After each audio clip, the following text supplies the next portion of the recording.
লাউয়ের খোসা ভাজা, পটেটোর চিপস,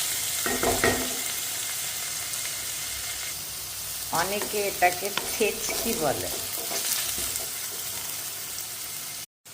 इसको धीमे आंच में पकाना है, थोड़ा टाइम लगेगा बस, और कुछ नहीं।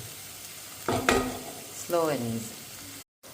Salt optional for people who have blood pressure issues. Skip it. একটু পোস্ত দিলে কেমন হয়? মন্দ নয়, চেষ্টা করো। Too oily if you ask me. তাই জন্য তো আমি কিছু জিজ্ঞেস করি না, আমি নিজে নিজেই কাজ করি। এই খাওয়ার লোক আছে, এইটুকু তো আমি নিজেই খেয়ে নেবো সব।